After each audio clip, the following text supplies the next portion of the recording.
Apa makna Maulid Nabi Muhammad SAW bagi umat Islam?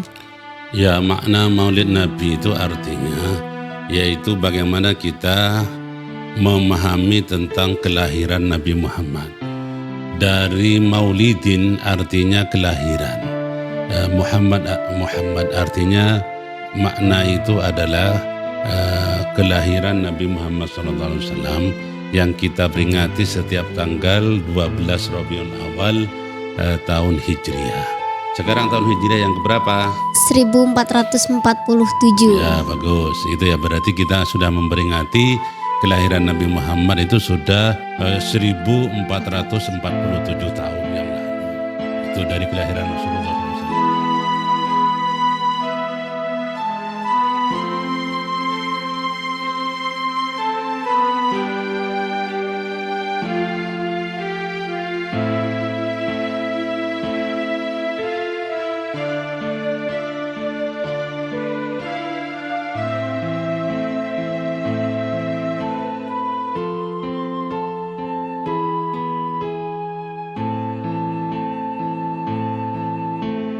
Nilai-nilai apa yang bisa kita teladani dari sosok Nabi Muhammad SAW di era modern ini? Ya, sebenarnya keteladanan yang dicontohkan oleh Rasulullah itu bukan hanya di zaman modern.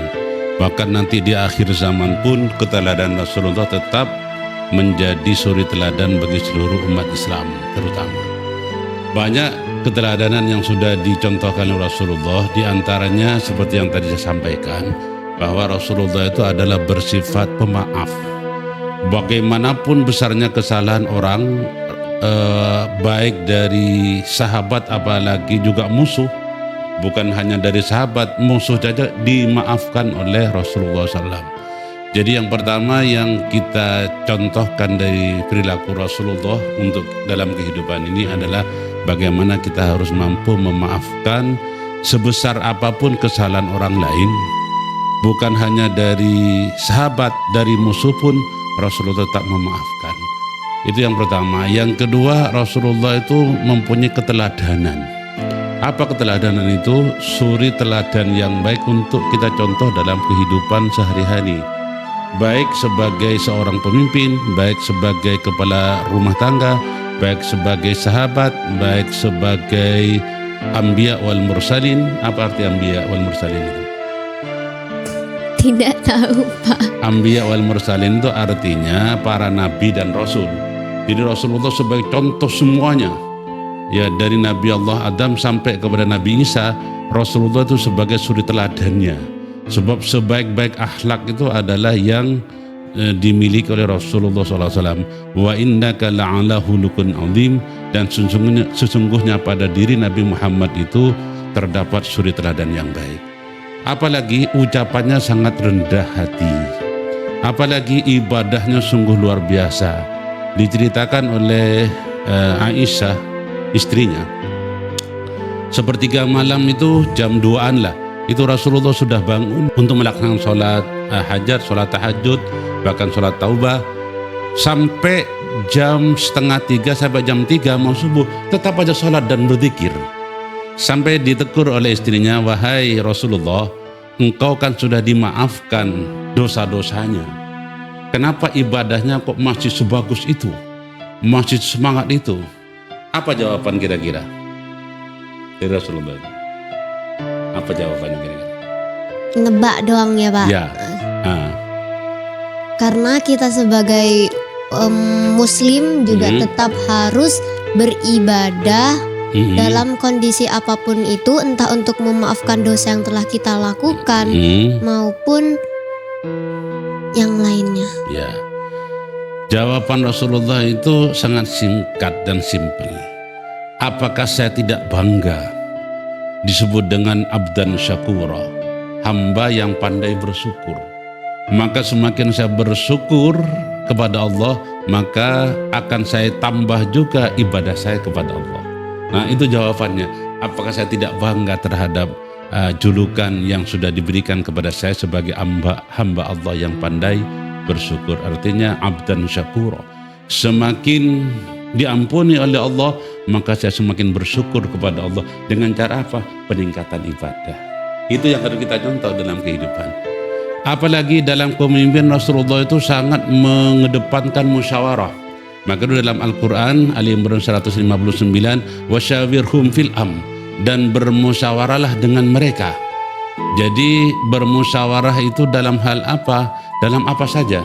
Sebab ini musyawarah sangat penting dalam kehidupan ini, sehingga apa? Sehingga dengan musyawarah itu akan dipecahkan masalah-masalah yang rumit dengan masukan-masukan dari peserta musyawarah, gitu ya. Itu yang dicontohkan oleh Rasulullah yang harus kita teladani dalam kehidupan sehari-hari. Termasuk Rasulullah dalam kehidupan berumah tangga itu pernah para sahabat yang membantu beliau dalam katakanlah menjadi seorang yang membantu kebersihan dan sebagainya. Selama 20 tahun saya bersama dengan Rasulullah, saya belum pernah ada piring yang terbang. Maksudnya apa? Sangat romantis sekali, sangat harmonis sekali dalam kehidupan rumah tangganya. Sehingga saya tidak mendengar sekali kata-kata yang kasar. Yang ada hanyalah lemah lembut dan saling pengertian di antara Rasulullah dan para istrinya. Gitu. Itu yang perlu kita teladani. Termasuk dalam hal berdagang. Berdagang itu ketika Rasulullah menjual barang dagangannya, apa yang dia sampaikan?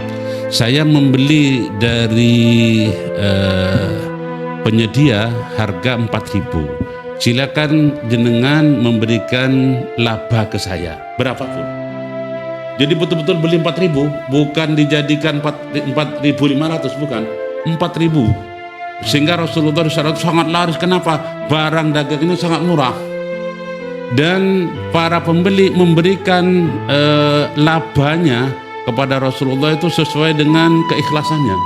Jadi misalnya 4.000, diberikanlah 4.200, 4.300, 4.500. Jadi 4.500 yang lain harganya sekitar 6.000 gitu. Jadi sangat jauh sekali dan sangat laris apa yang dijual oleh Rasulullah, sehingga apa? Dagangannya habis dan untungnya banyak sekali gitu. Karena apa? Dijual dengan harga yang sesuai dan labanya bergantung daripada keikhlasan yang membeli. Nah, zaman sekarang kan belum ada itu. Nah, ini yang perlu kita contohkan dalam kehidupan sehari-hari sehingga menjadi pedagang yang sukses nantinya. Kalau sekarang kan banyak memberi keuntungan yang besar. Ya maksudnya itu labanya itu banyak, misalnya lah ya membeli 4.000 tapi dijual 5.000, 5.500, tetapi jarang yang membeli. Nah, dibandingkan dengan 4.000 tapi diberi keuntungan ada yang 200 dan 500 tapi habis dalam sehari. Sementara yang banyak tadi itu dalam 1 bulan tidak habis-habis. Mana yang lebih banyak untungnya terus? Nah, itulah yang dicontohkan Rasulullah dalam kehidupan sehari-hari. Sehingga semakin banyak kita belajar kepada cerita Rasulullah, akan semakin banyak menginspirasi dalam kehidupan sehari-hari dan menjadi teladan bagi kita semua. Oke?